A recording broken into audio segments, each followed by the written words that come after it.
Bonjour à tous et bienvenue à notre émission MONUSCO Réalité, une production de l'unité vidéo de la MONUSCO. L'édition du jour est consacrée au deuxième épisode de la visite des ambassadeurs africains et du représentant spécial du secrétaire général de l'ONU au Nord Kivu. Une occasion que nous avons saisie pour savoir ce que pensent les Nord-Kivusiens du travail de la MONUSCO dans leur région. Vous en saurez un peu plus tout à l'heure après les nouvelles.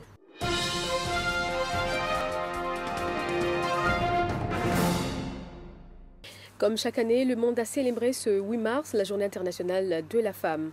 L'édition 2011 correspond au 100e anniversaire de cette journée.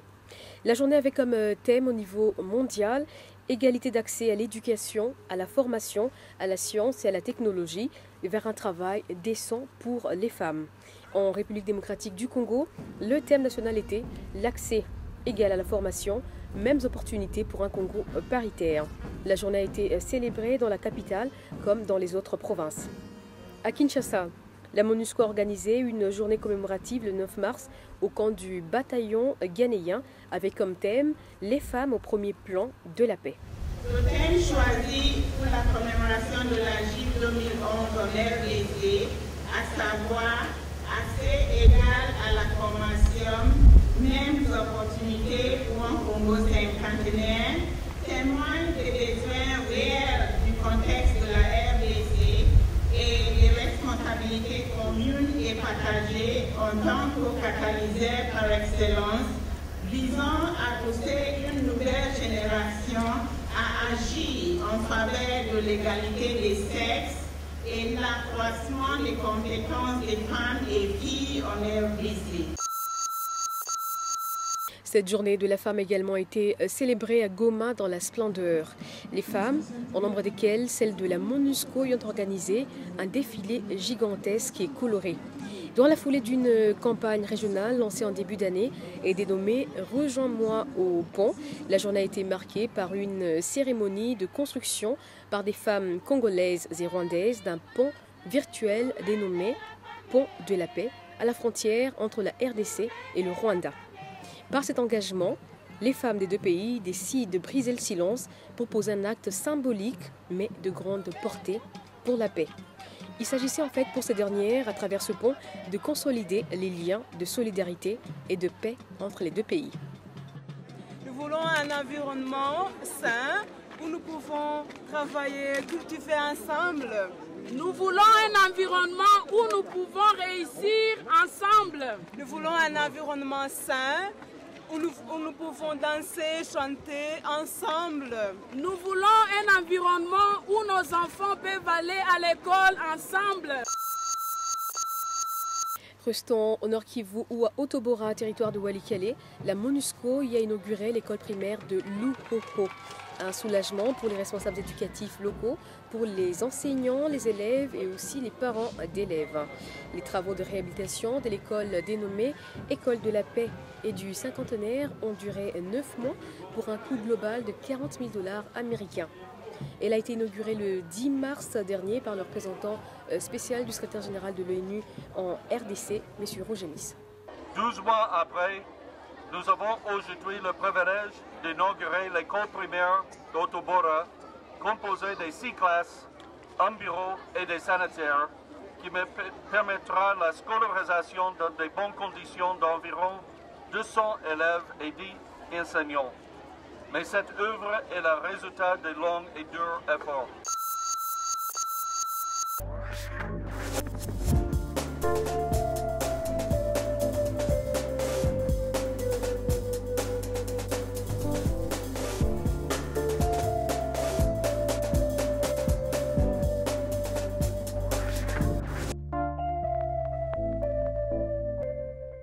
Comme je le disais tantôt, 18 ambassadeurs africains accrédités en République démocratique du Congo ont fait le déplacement des deux Kivu pour évaluer la situation sécuritaire dans cette partie du pays, ainsi que de l'avancement du processus de stabilisation.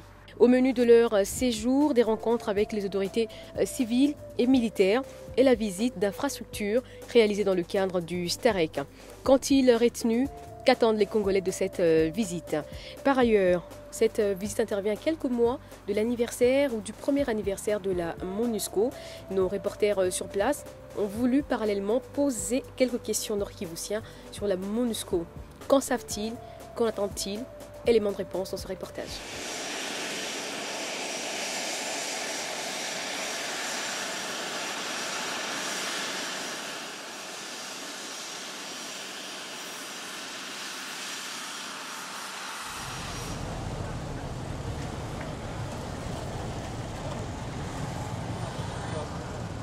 Nous sommes à Goma, chef-lieu de la province du Nord Kivu. Mais pour aujourd'hui, j'ai une question de curiosité. Ensemble, nous allons découvrir ce que signifie MONUSCO pour la population de Goma. Ils voient passer les véhicules à MONUSCO, ils voient les contingents à la MONUSCO, ils voient les agents de la MONUSCO, tant militaires que civils. Et nous aimerions savoir aujourd'hui qu'est-ce que savent ces gens de la MONUSCO. Amani iko kidogo juu zamani tulikuwa kanafika 19h hatuko nje leo tuko nafika 22h 23h mpaka x temps tuna beba natoka mboate wanapita na mamoto mission problème pas pale ça marche un peu. La MONUSCO a œuvré dans la pacification, a œuvré aussi dans la formation aussi des jeunes, même la reconstruction parce que je vois la MONUSCO est en train de construire les ronds-points, la cercle sportif. Donc, la MONUSCO œuvre dans beaucoup de domaines, même dans le développement. Mission de stabilisation unie au Congo. Mais il y a encore la stabilisation. Yote vyenye viko tu na njoo vilikuwa katangu leo. Wanasema wanakia stabiliser. Wewe unaweza penda stabilisation kwa? Unaweza penda sababu stabilisation kwa tupate tena njia yetu ya Walikale. Ciao. Pita tena mzuri ndio tuna kama stabilisation na. Maana kupita ni shida. Utapita njia ya Walikale hai. Ni kwa tumikia yako leo na mimi kwa kwa tumikia yako.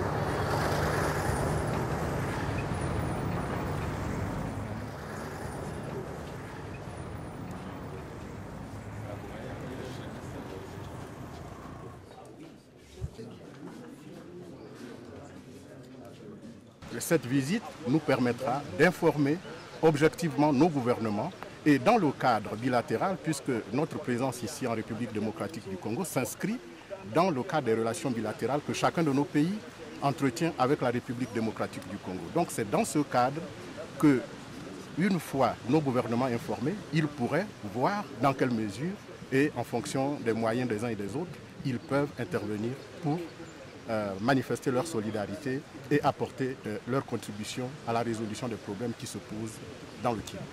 Tout le monde est témoin des efforts qui ont été menés jusque-là. Il y a 2 ans, au Nord Kivu, on ne peut pas tenir un point de presse comme celui-ci sans qu'il y ait un coup de balle qui retentit de quelque part. C'est donc un signal très fort. Il y a 2 ans aussi, la ville de Goma a été entourée presque 2 millions de déplacés qui ne sont plus aux alentours de Goma.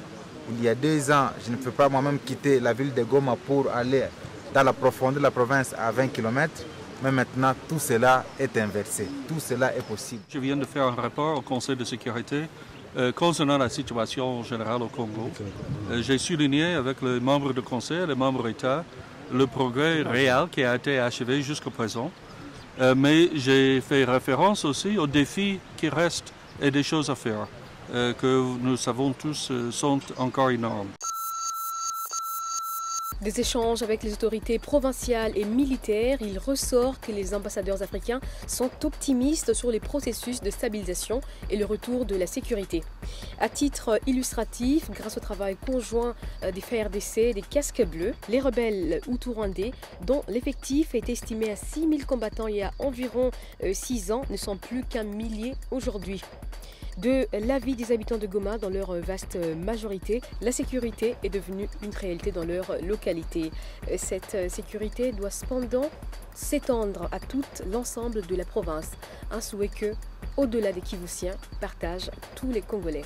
C'est la fin de MONUSCO Réalité. Merci de nous avoir suivis. À bientôt.